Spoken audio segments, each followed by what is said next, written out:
Breaking news today. The head of NATO wants more deals in the defense industry. Alliance chief Jens Stoltenberg told us in an interview that NATO allies need to sign more contracts with defense companies to boost production as ammunition stocks run low. He advocated immediate spending of at least 2% of GDP by all nations. After a two-day meeting of NATO foreign ministers in Oslo, during which Ukraine's membership application was discussed, the alliance's Secretary-General made the remarks. Although there is widespread agreement that Ukraine must join the alliance eventually, there is less consensus about how quickly this must occur. France and the Baltic states are pushing for a concrete roadmap for Ukraine to be offered by July's Leaders Summit in Vilnius, while countries like Germany are treading more cautiously. Samuel Stolten and Natalia Drozdiak.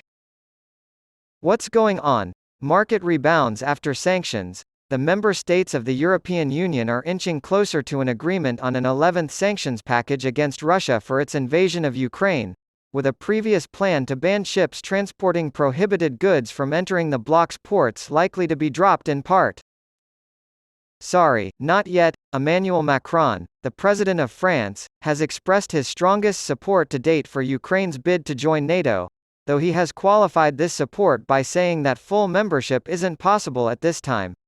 The French president made these remarks at a summit in Moldova, saying that Europe must immediately provide Ukraine with security guarantees short of what goes with full-fledged membership to NATO, which isn't accessible today.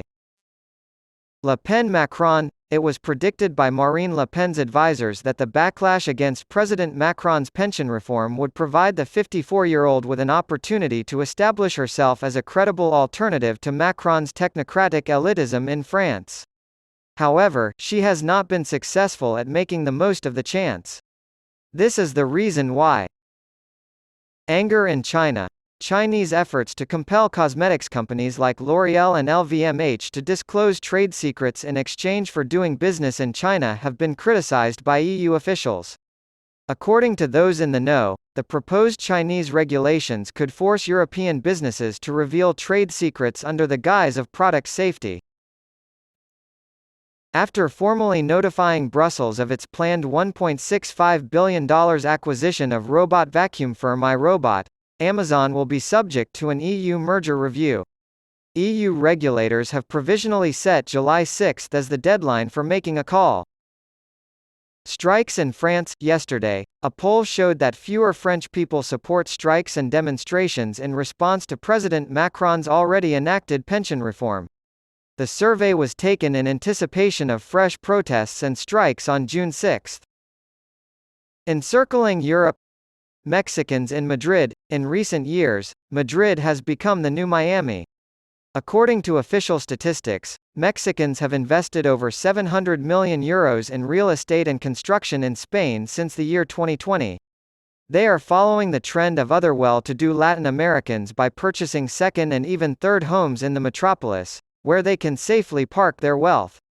The following are some of the reasons why people from Latin America are putting their money into the capital of Spain.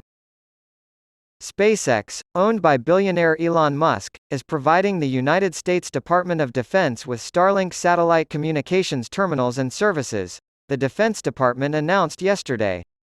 Most likely, the terminals will be acquired through the Ukraine Security Assistance Initiative, which addresses the troubled country's ongoing requirements in this area. Issues with Putin. To help it decide whether or not to comply with an international arrest warrant for Russian President Vladimir Putin, South Africa is considering moving the upcoming summit of leaders from Brazil, Russia, India, China, and South Africa to another country. Australian agreement. This coming weekend, Australian Trade Minister Don Farrell will travel to Brussels to finalise negotiations on a trade agreement with the European Union.